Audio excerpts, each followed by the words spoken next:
Yes guys, तो कैसे आप लोग बताना चाहूंगा। आज जानते हैं बेसिकली स्टॉक मार्केट में ना ऐसा टॉप फाइव स्टॉक्स ऐसे कैसे सेलेक्ट करें बैंकिंग स्टॉक्स की, और जान पाए वैल्यूएशन वाइज प्लस उसके बाद एक्सेल वाइज, एंड उसके बाद जान पाए कि बेसिकली उसमें ऐसा क्या करना है, किस तरीके से सेलेक्ट कर पाए किसी स्टॉक्स को, और ये जान पाए बेसिकली हमारे लिए स्टॉक अच्छा होगा।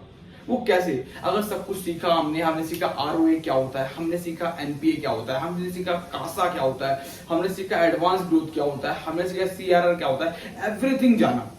तो अब जब इतनी सारी जान गए, सीएआर जाना का हमने जाना पूरा कि एनपीए क्या होता है, नॉन परफॉर्मिंग एसेट क्या होता है, सीएआर जाना, एडवांस ग्रोथ जाना क्या होता है, सब कुछ समझने के बाद अब हमें इतना पता होना चाहिए कि हम 5 बैंकिंग स्टॉक ऐसे कैसे सिलेक्ट कर सकते हैं, और उसका वैल्यूएशन कैसे डिसाइड कर सकते हैं कि कौन सा स्टॉक कब बाय करना है, और कौन सा स्टॉक अंडर वैल्यूड है, और कौन सा स्टॉक की अंडर वैल्यू होने की वजह से मुझे लगता है कि आने वाले साल 1 ईयर्स में, आने वाले 2 ईयर्स में, आने वाले 3 ईयर्स में ये बैंकिंग स्टॉक्स मुझे कुछ अलग अचीव करके देगा।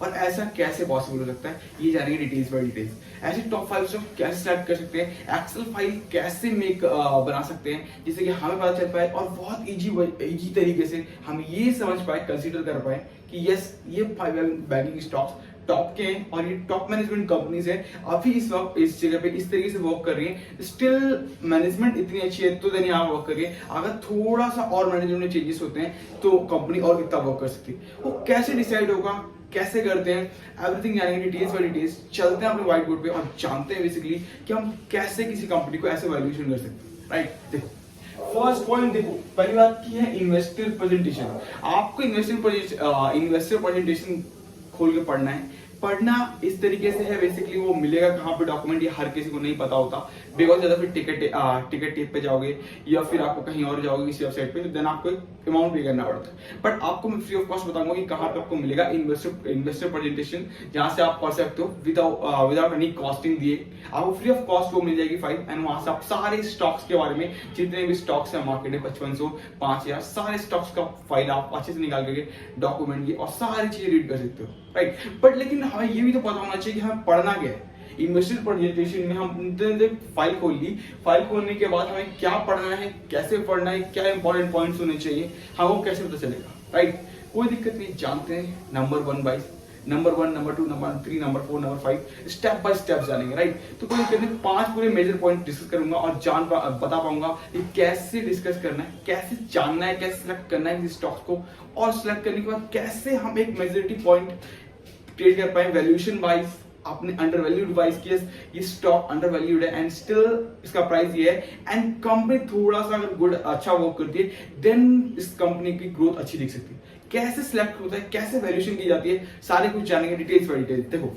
पहला पॉइंट है how to select 5 banking stocks. पहले 5 बैंकिंग स्टॉक सिलेक्ट करने से पहले ये समझो कि आप जो 5 बैंकिंग स्टॉक सिलेक्ट कर रहे हो उसमें से कौन कौन से टॉप मैनेजमेंट कंपनी है। लाइक मैं आपको एग्जांपल देता हूं एज अ, देखो पहला एचडीएफसी हो सकता है आपका, दूसरा आपका कोटक हो सकता है, ठीक है, तीसरा आपका एक्सिस हो सकता है, चौथा आपका आईसीआईसी हो सकता है, ठीक है, पांचवा आपका जो इसमें आप कंसीडर कर सकते हो इंडस्ट्रियल हो सकता है, ठीक है। अब ये आपने अगर इस 5 स्टॉक को जब इसमें आपने एक एक्सेल फाइल नोट डाउन कर लिया, सो देन आपको एक ये चीज देखनी होती है, जब प्रेजेंटेशन आप पढ़ रहे हो तो इस 5 प्रेजेंटेशन के अनुसार, इस 5 स्टॉक्स के अनुसार कि आपका प्रेजेंटेशन कौन से स्टॉक्स में क्या है, उसका हर एक पॉइंट आपको नोट डाउन करना है। बेसिकली ये कि एचडीएफसी की मैनेजमेंट कंपनी क्या वर्क कर रही है स्टिल, एंड उसके जगह पे कोटक बैंक क्या कर रहा है, सेम थिंग एक्सिस बैंक के पास क्या है, आईसीआईसी के पास क्या है, इंडस्ट्रियल के पास क्या है। अगर इन सारे बैंकों के हिसाब से अगर आपका जो प्राइस मैनेजमेंट है, यानी कि जो एचडीएफसी हमें 800 रुपए में अगर मिल रहा है, ठीक, सेम थिंग अगर सारे स्टॉक्स में मिल रहा है, क्या ये सेम है? कि अगर 800 के प्राइस के हिसाब से नहीं है, देन अगर हम चेक करें तो क्या पीवी वैल्यू सबका सेम है? क्या पीवी वैल्यू अंडर वैल्यूड नहीं है तो क्या हम देखें कासा सेम है? कासा सेम नहीं है तो हम देखें एनपीए सेम है? क्या मार्केट में पैसा कंपनी बैंक दे रही तो क्या मार्केट से पैसा वापस लेकर के आ पा रही, इसको चेक कर पाए। क्या कंपनी का एडवांस ग्रोथ इंक्रीज हो रहा है day by day, last year कितना था अभी कितना है, बिकॉज आप देखोगे लास्ट 2 इयर्स में तो आपने देखा होगा यस बैंक जो कि बहुत बड़ा बैंक था, 300 रुपए 400 रुपए का शेयर हुआ करता था, स्टिल कंपनी का प्राइस 10 रुपीज का। तो आप किस तरीके से बैंकिंग स्टॉक्स पे एनालाइज कर रहे हो ये आपको बहुत बड़ा डिपेंड करता है, ठीक है।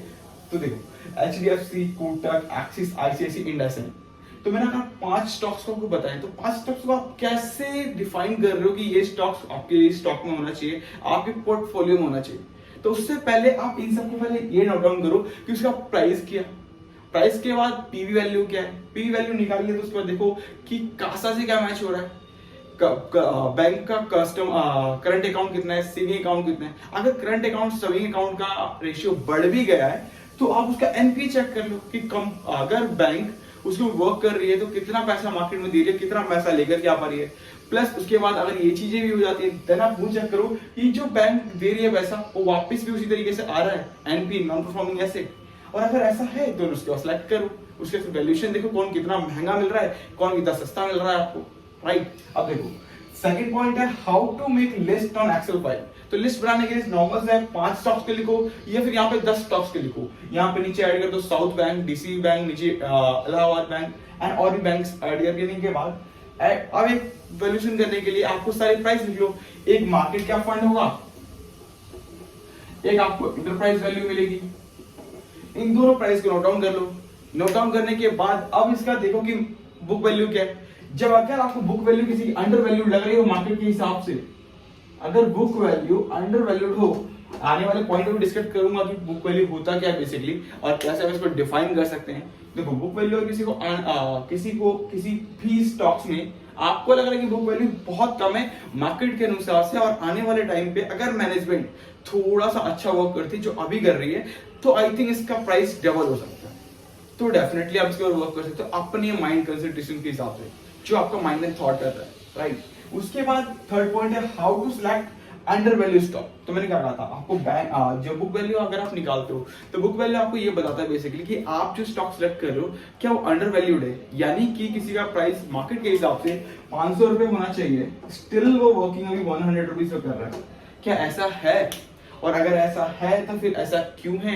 क्या कंपनी का एसेट ज्यादा मार्केट में, लायबिलिटीज कम है? क्योंकि बैंक का एसेट वो होता है जो कंपनी जो भी बैंक ने कस्टमर्स को लोन दिए होते हैं, यानी जितने भी कंज्यूमर्स हैं उनके, जितने भी कस्टमर्स हैं उनको जो लोन दिया है, home loan, banking home loan and banking loan and बहुत सारे एजुकेशन लोन, जितने भी सारे लोन दे रखे हैं, सारे लोन ये एसेट होता है बैंक का।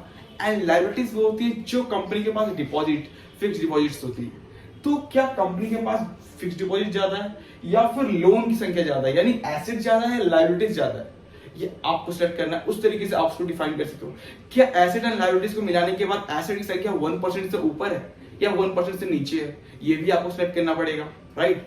उसके बाद चौथा पॉइंट है how to check bank products, यानी कि जो बैंक है वो कैसे अपने प्रोडक्ट को लॉन्च करता है अपने परसेंटेज को बढ़ाने के लिए, यानी प्रॉफिट परसेंटेज को बढ़ाने के लिए, इंक्रीज करने के लिए, एडवांस ग्रोथ को इंक्रीज करने के लिए कैसे वर्क करता है इसके ऊपर। यानी कि किसी कोई भी बैंक है वो अपने प्रोडक्ट को यहाँ पे प्रमोट करता है किसी भी तरीके से, लाइक हो सकता है इंश्योरेंस हो सकता है, ठीक है, कोई म्यूचुअल फंड पॉलिसी हो सकती है, कोई भी कार्ड हो सकता है, कोई भी क्रेडिट कार्ड हो सकता है, जिसको वो ज्यादा ज्यादा प्रमोट करती है, चाहे लोगों के वाइज, एजेंट वाइज हो, चाहे वो एड्स के थ्रू हो, चाहे मार्केटिंग के थ्रू हो, सोशल मीडिया मार्केटिंग हो सकती है, एडवर्टाइजमेंट मार्केटिंग हो सकती है, या फिर किसी भी तरीके से वो लोगों को टारगेट करना, एसएमएस हो सकता है, मेल हो सकता है, या फिर आपको कॉल आया हो, एनीथिंग, किसी भी वे से कॉन्टेक्ट करके टारगेट करना यूजर बेस को और अपने पास यूजर्स को खींच करके लाना और अपनी चीजों को वहां तक पहुंचाना, जिससे अगर 100 का टारगेट लिया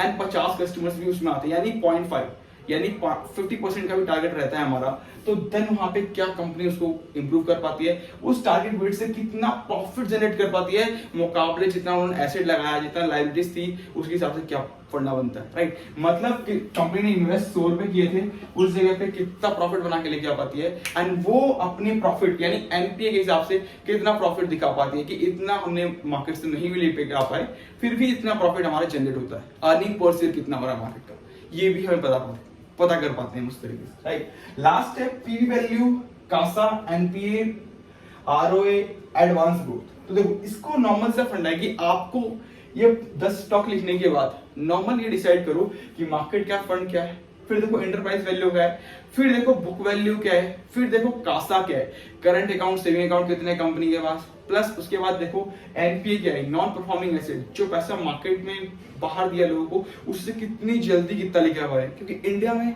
लोगों को लोन बहुत चाहिए।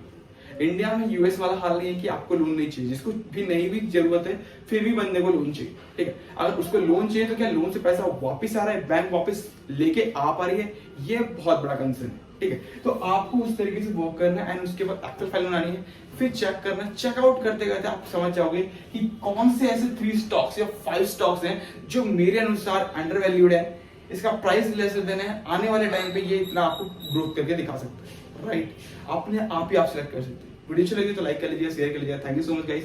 एंड लास्ट में बताता जाता हूं कि आपको कैसे मिलेगा इन्वेस्टर प्रेजेंटेशन की पूरी रिपोर्ट। उसके लिए आपको जाना है ticker.com पे एंड जाकर के जितने भी बैंक के स्टॉक हैं या फिर XYZ जो भी आपको स्टॉक सेलेक्ट करना हो मार्केट से, जो भी 55 स्टॉक्स लिस्टेड हैं NSE एंड BSE में, वो सारे स्टॉक के इन्वेस्टर प्रेजेंटेशन आप वहां से रीड आउट कर सकते हैं। और उस इन्वेस्टर प्रेजेंटेशन में ये सब कुछ मेंशन होता है डिटेल्स बाय डिटेल्स, और आप अपने तरीके से एक्सेल फाइल में 10 स्टॉक्स को लिख करके अपने आप वैल्यूएशन कर सकते हैं किसी स्टॉक का एंड उस तरीके से इन्वेस्टमेंट कर सकते हैं। तो वीडियो अच्छी लगी तो लाइक कर लीजिएगा, शेयर कर लीजिएगा। Thank you so much guys.